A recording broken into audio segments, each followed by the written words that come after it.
Hello, malt mates. Welcome to the Whisky Bothy. Welcome to review 1072, which is the beginning of a new series here in the channel, which is reviewing an assortment and a variety of more widely available whiskies. So these are whiskies that are not necessarily independent bottlings, or from small distilleries that have just started up in the last 3 or 4 years or so. These are the sort of whiskies that you will find globally around the world, more available, and importantly, you should be able to find them at reasonable and accessible prices, because see, if they aren't, they're not going to sell. I paid about £80 for this, and it's a really interesting bottling which I'm delighted to be bringing to your attention, because it has a genuine story behind it. This is Isle of Jura. Well, it just says Jura here, and it is Perspective number 1. It's been around for a couple of years now. I bought this last year actually, and I'm now getting round to reviewing it. It's an unusual Jura, by the way. It's not the sort of Jura that you'll see in the supermarkets in the UK. This is a sort of Jura that you'll find in the speciality shops and probably in travel retail, and it will grab your attention because it is, in fact, an integrity presented single malt. The majority of Juras have been bottled at 40 or 43%. They are heavily chill filtered, they do have colourant in them, and they're sitting on the shelves of supermarkets up and down the British Isles going nowhere. Someone somewhere in the owning company of this brand, which is White and Mackay in the UK, someone has said, well, hang about, what about the whisky sippers, the online whisky community, who keep having these ongoing conversations about the integrity of the delivery, of the quality of the whisky? Perhaps we should get a slice of the action here and bottle something more interesting than we usually do. And they've done it. So, again, they've been listening probably to the online community. In fact, I have no doubt in my mind that that is the case. I'm pretty sure of it. And they've given us a practical, recognisable Jura bottling, bottled at 46.5%. And it says on the label, at the bottom, on the little black labelled section, 16 years old, and underneath it says non-chill filtered, natural colour. It then provides us with a little bit more information. I'm going to read it out to you. It says that the maturation has been in American white oak bourbon barrels with a finish in Oloroso sherry casks. It does not tell us how long the finish has been, which is quite important information. However, more importantly, we are getting a brand which is normally not bottled for our palates, and it's being bottled for us, importantly, at an accessible price. 16 years old, good age for a whisky, and I think at £80 a bottle, it's perfectly acceptable for the price wise. I had no misgivings about paying that for it. In fact, and I did in fact buy this at auction because it was the most convenient place for me to buy the bottle. But I did compare the price that I paid, and it was basically the same as the high street. I did check in my online specialist retailers, but they didn't actually seem to be stocking it, which is a shame for Jura, because they've got the right idea, but the targeting of distribution of this particular bottling, they still get some work to do there. So what have we got here? Now, you know, by the way, you do know, I am a big fan of Jura from the old days. When I used to buy it as a Cadenhead bottling or a Berry Brothers and Rudd bottling. You got some magnificent old Juras, particularly in the classic 1970s style of production, where that nuttiness, that strong walnut note came through. So you got a dry, malt-driven single malt. It is worth noting, and I know you already know this, but it's worth noting anyway, that Jura in fact operates some of the biggest single pot stills that you'll find in any distillery. So in fact, there is a nod to the Irish style of making whisky, which is not unusual to find in the west coast, particularly the southern west coast of Scotland.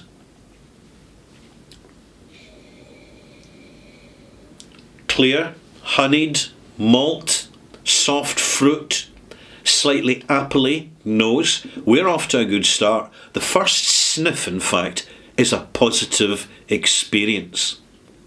I'm rolling the whisky around the glass just to coat the inside of the glass to basically lift and increase the surface area of alcohol to help, before I add any water, to help drive off the odours that contribute to the smell. So I'm getting more of a noseful.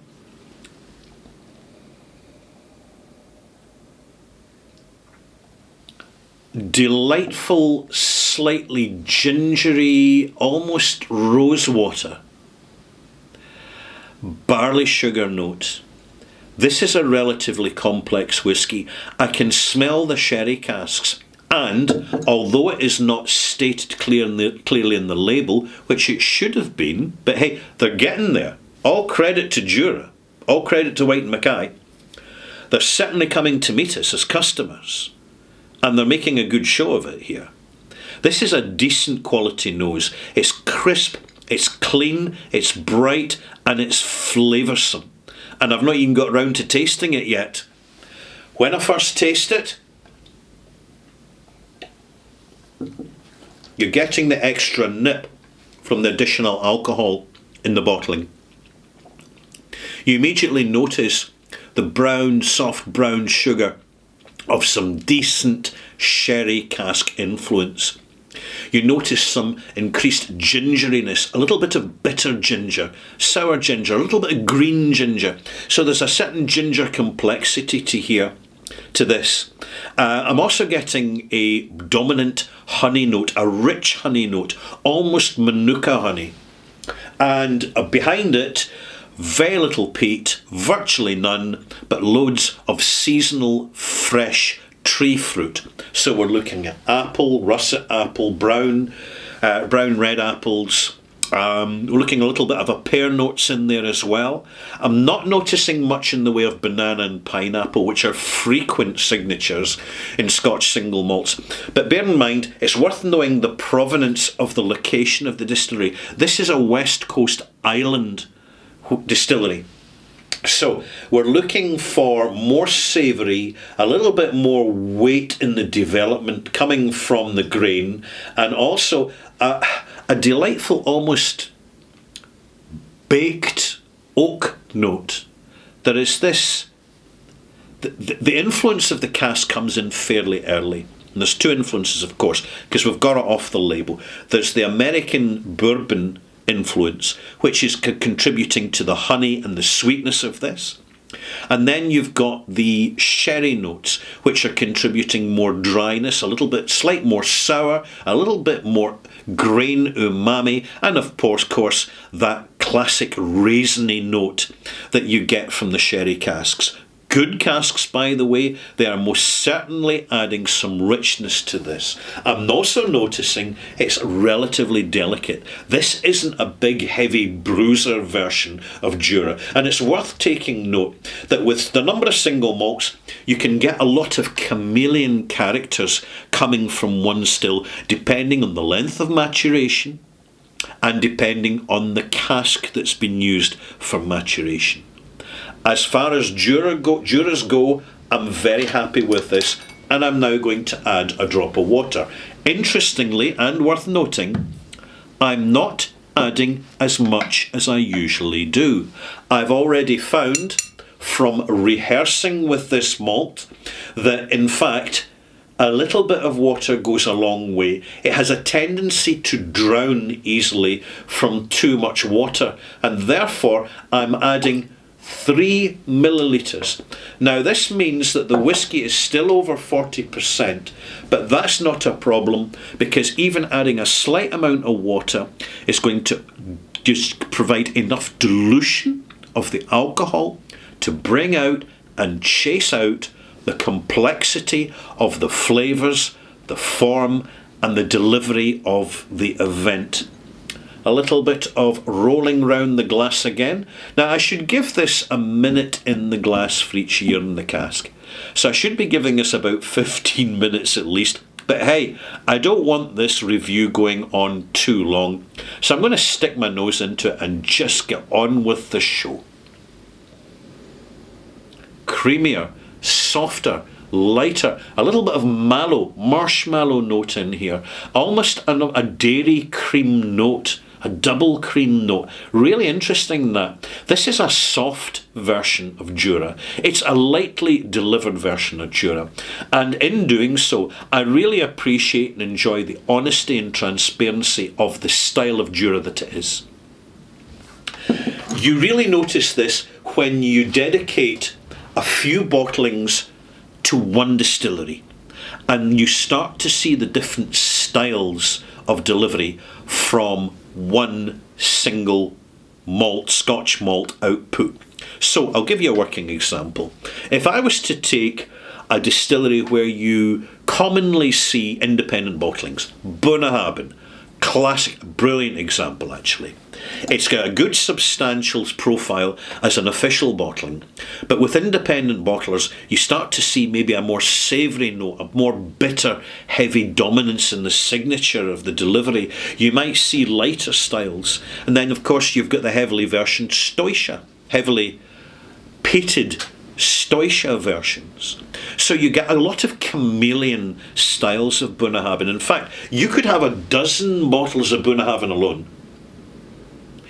and have 12 different whiskies, 12 different flavour profiles, all relating with the common base signature as having come from one distillery. You can get exactly the same thing with Jura, although the diversity of Jura is not available the way it used to be, and I'm talking particularly from independent bottlers. You do not see half as many versions of Jura that you used to see, and that's a shame, because Jura is, even now, it is still an underestimated, hidden signature amongst the Scotch whisky theatre of events. It's, on a good day, it's splendid. You really don't see it so much because it's willfully suppressed in the supermarket, in the basic bottlings, the non-age statement, the 12-year-old. And one reason they do that is just to sell to the passive consumers who are not really as invested in smell and taste as you and I are. For ourselves, it's a journey. And this is one of the wonderful things about Scotch whisky, is just when you think things are kind of fairly routine and set in their rut with whisky makers, they'll come along and they'll produce something that you weren't expecting. And in this case, it's Jura delivered basically as it should be. All that's missing is the length of time it's spent in the sherry casks. On the back label, where's my steampunker? Here it is. On the back label, it's basically telling you it's Perspective 01, so it's the first bottling of this style of whisky, and it says, our first release is a nod to the old favourite of the distillery team, Duroch's own. They've taken what they loved best and from a classic and added their own stamp. Right. What is that? It's disingenuous flannel. It's a quaint little practical one-paragraph story, but it means absolutely nothing. Because you're saying it's a nod to a previous bottling, right? Every bottle you buy is a nod to previous bottlings, no matter how they package it. So one of the skills we have is to see through the manufactured script and actually dismiss that and focus on what's in the front label here. It's 46.5%. So it's not been chill filtered. However, I can only verify that by what's in the glass. I have noticed that there has been some clouding, some arrival of Scotch mist, which I really need to see here.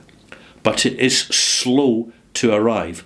So I do think that there has been some industrial filtration, but they haven't actually chill filtered it. It would be better if it was basic barrier filtered, minimal filtering, even if it means little bits in the bottle coming out the cask. Frankly, we see it all the time in the independent bottlers. It's not an issue to us. Cheers. Final smell, final taste, and of course, a malt mark. Resinous. Lovely oak going on here. It's not that kind of green, sappy oak. It's properly seasoned oak, both from the sherry casks and from the bourbon casks. So a big thumbs up to actually holding the integrity of the casks used in this bottling. And I suspect the reason for that is quite simple, maltmates. It's because they're appealing to us. And they know, we know, what we're looking at. Never underestimate the power of your own palate at giving you accurate readings of what you're experiencing. Even if you've only been to Winter Whisky 5 years or so, you still trust your own instincts. I'm glad I bought this. It's definitely a worthy single malt for review. I'm going to give you the final tasting notes now. Sherbety. Deliciously, aromatically sour, and then sweet.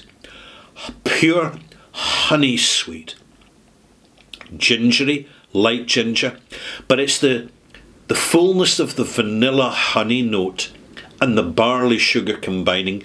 That's what really carries this. It's not a heavyweight Jura, it's a lightweight Jura, but it does have substance, and I'm thoroughly enjoying it. I shall now give it a malt mark.